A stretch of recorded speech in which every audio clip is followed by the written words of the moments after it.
गुरुर्ब्रह्मा गुरुर्विष्णु गुरुर्देवो महेश्वर गुरुर् साक्षात परम ब्रह्मा तस्मै श्री गुरुवे नमः।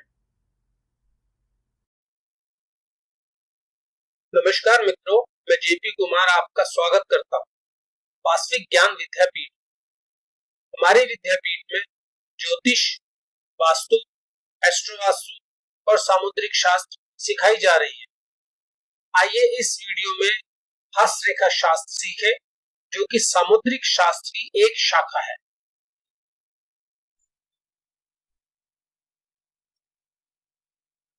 मित्रों, उंगली के पर्व पर एक वीडियो हम पहले बना चुके हैं, जिसको आप जरूर देखें। डिस्क्रिप्शन बॉक्स में उसका लिंक देख सकते हैं। दोस्तों, ये उंगली के पर्व हैं फर्स्ट, सेकंड एंड थर्ड। कुछ लोग इसको उल्टा भी मानते हैं।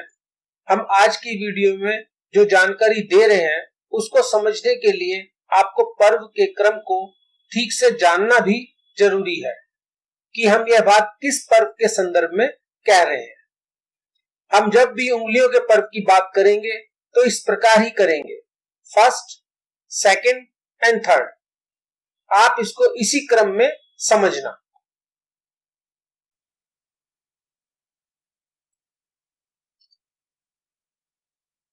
जब उंगलियों की बात करेंगे तो यह तर्जनी उंगली है, उसके बाद यह मध्यमा उंगली, उसके बाद यह अनामिका उंगली, उसके बाद यह कनिष्ठा उंगली और यह अंगुष्ठ अंगूठा है।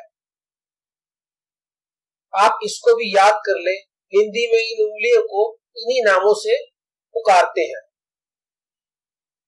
इंग्लिश में फिंगर्स नेम इस प्रकार है, first index finger, second middle finger, third ring finger and fourth small finger, and this is thumb.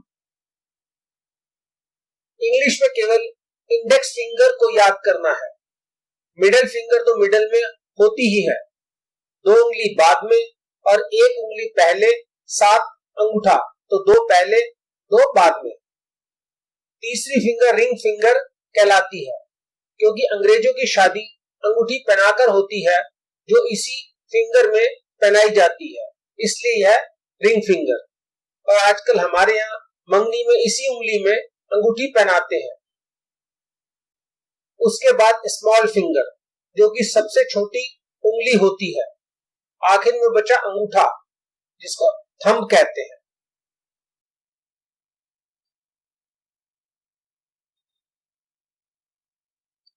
चारों उंगलियों और अंगूठे में तीन तीन पर्व होना आदर्श स्थिति होती है। उंगली में तीन पर्व का होना ही उत्तम माना जाता है। इसके साथ ही इन पर्वों की लंबाई बराबर होना भी शुभ होता है। तीनों पर्वों का लंबाई में एक बराबर होना अच्छा माना जाता है, जिससे जातक में उस उंगली के ग्रह के गुण उचित मात्रा में प्रभाव करते हैं। पर्वों के बराबर होने से ग्रहों की ऊर्जा बैलेंस रहती है।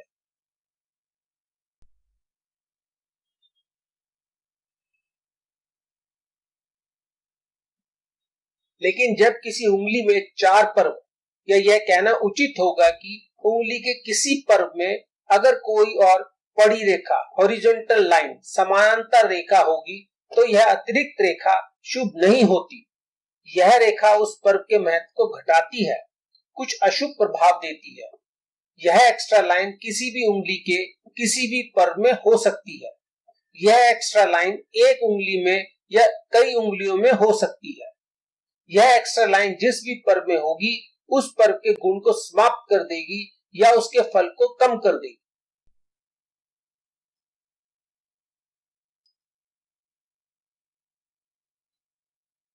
सामान्य तौर से उंगलियों के तीनों पर्व की लंबाई बराबर होनी चाहिए। यह स्थिति आदर्श स्थिति होती है।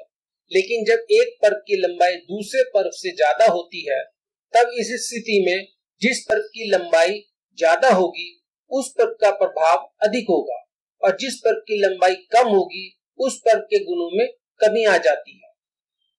आइए जानते हैं कि किस उंगली के किस पर्व में यह अतिरिक्त रेखा होने से जातक में क्या अशुभ प्रभाव बनते हैं और किस पर्व के अधिक लंबे होने या छोटे होने से जातक में किस प्रकार गुणों की अधिकता या कमी आती है।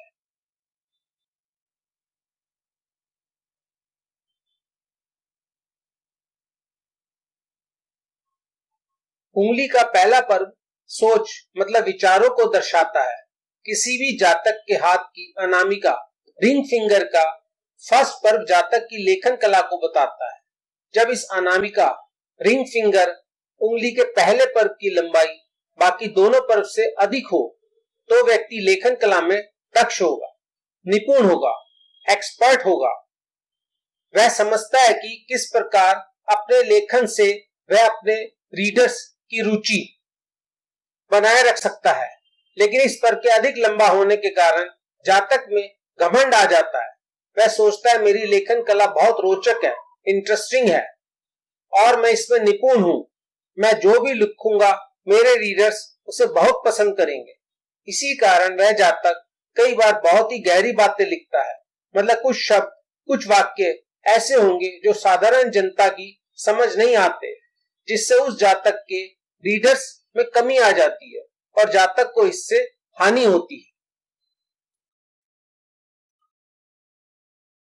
अनामिका रिंग फिंगर के फर्स्ट पर्व जब सामान्य लंबाई में होगा लेकिन उसमें अतिरिक्त रेखा एक्स्ट्रा लाइन आ जाए तब भी जातक के साथ इसी प्रकार की घटना होगी। इस स्थिति में भी जातक को हानि होने की पूर्ण संभावना है। उंगली के इस प्रथम पर्व में इस एक्स्ट्रा लाइन के होने से जातक को इसका नुकसान उठाना पड़ेगा। उसकी राइटिंग का उसको लाभ नहीं होगा। इस अतिरिक्त लाइन का उसे नुकसान ही होगा।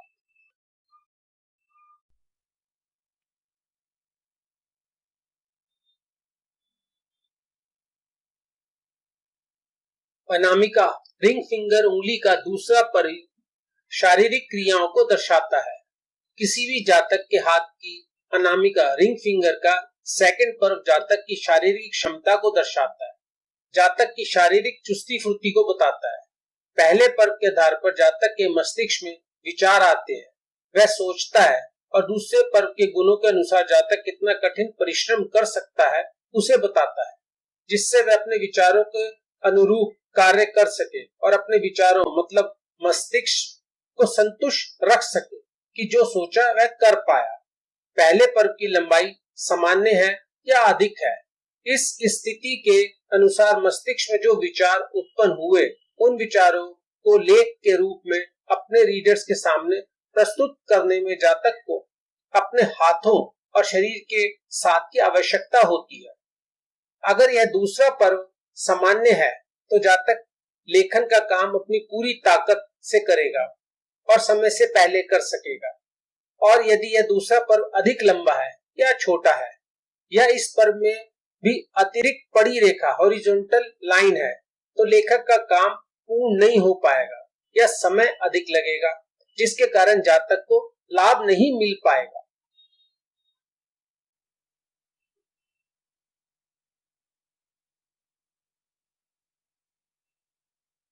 अनामिका रिंग फिंगर का जब थर्ड पर्व पहले व दूसरे पर्व से अधिक लंबा या छोटा होगा या उसमें एक्स्ट्रा लाइन होगी तो जातक दिखावा करेगा, मतलब आडंबर में लिप्त रहेगा।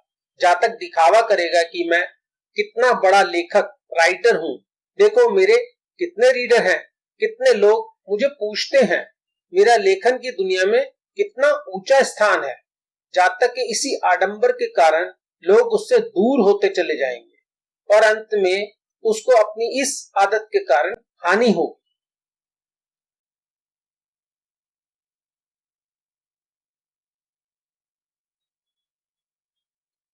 अनामिका उंगली रिंग फिंगर में जब चौथा पर्व होगा तो उसके प्रभाव से जातक अपने को बहुत प्रतिभाशाली समझता है, जिसके कारण उसमें घमंड आ जाता है और उसकी वाणी, उसकी भाषा, उसकी बोलचाल में बहुत कठोरता आ जाती है। उसके स्वभाव में घमंड आ जाता है कि मैं जो कुछ हूँ अपने दम पर हूँ। यहाँ तक कि वह अपने पिता से भी मतभेद रखता है, पिता को भी पूर्ण सम्मान नहीं देता। इसी कारण से जातक की समाज में आलोचना होती है, उसकी निंदा होती है। कई जगह ऐसा भी बताया गया है कि जब जातक की किसी भी उंगली के किसी भी पर्व में यह अतिरिक्त रेखा एक्स्ट्रा लाइन होगी तो उस जातक को जेल जाना पड़ सकता है।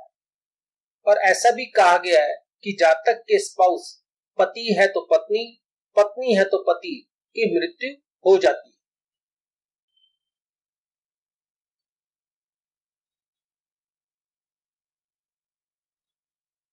कनिष्ठा छोटी उंगली लिटिल फिंगर को बुध ग्रह की उंगली कहते हैं, जिसको बुध की उंगली भी कहा जाता है। जब इस कनिष्ठा उंगली में यह चौथी एक्स्ट्रा लाइन होगी तब जातक को अपनी बुद्धि पर बहुत घमंड हो जाएगा और वह दूसरों को मंद बुद्धि कम अकल का समझेगा। जातक अपने को ज्यादा बुद्धिमान समझने के कारण इस एक्स्ट्रा लाइन के होने के कारण गलतियां करेगा और नुकसान उठाएगा। कुल मिलाकर चौथा पर्व नुकसान ही देता है।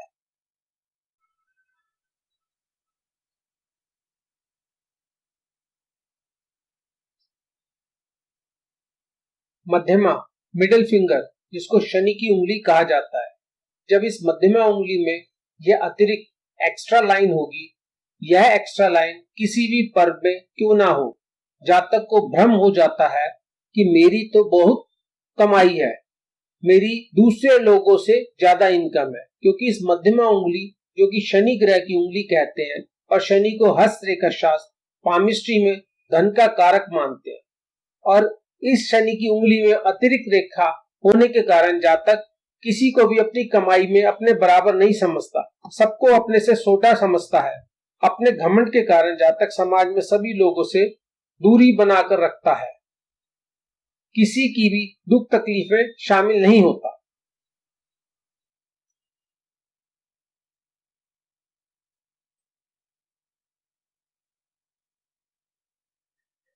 तर्जनी इंडेक्स फिंगर, जो कि गुरु ग्रह की उंगली कहलाती है और जो ज्ञान व धर्म की उंगली होती है, जब इस तर्जनी उंगली की किसी भी पर्व में यह अतिरिक्त एक्स्ट्रा लाइन होगी तो जातक अपने को बहुत अधिक विद्वान समझेगा, जिसके कारण उसमें घमंड आ जाएगा। जातक को लगेगा कि मुझे तो वेद पुराणों का, धार्मिक पुस्तकों का व धर्म का बहुत ज्ञान है, मैं बहुत बड़ा विद्वान हूँ, जिसके कारण वह भगवान में ध्यान नहीं लगा पाएगा, भगवान की पूजा के लिए भी समय नहीं दे पाएगा, दूसरे पंडितों और धर्माचार्यों के साथ बैठने में अपना अपमान समझेगा। इसी के चलते यह जातक सभी से दूर हो जाएगा।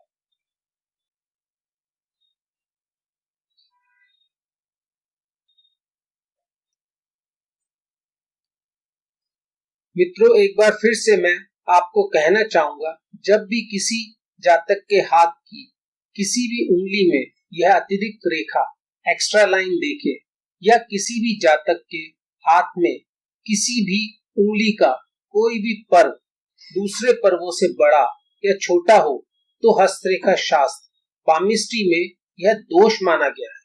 इसका परिणाम उत्तम नहीं माना गया।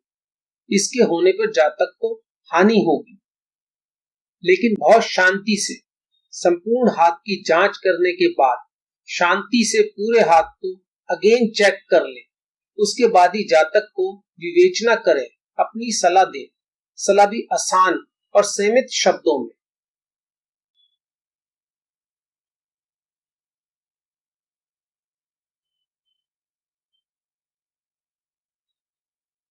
मित्रों, आप किसी भी प्रकार की सलाह लेना चाहते हैं तो हमारे व्हाट्सएप नंबर से संपर्क कर सकते हैं।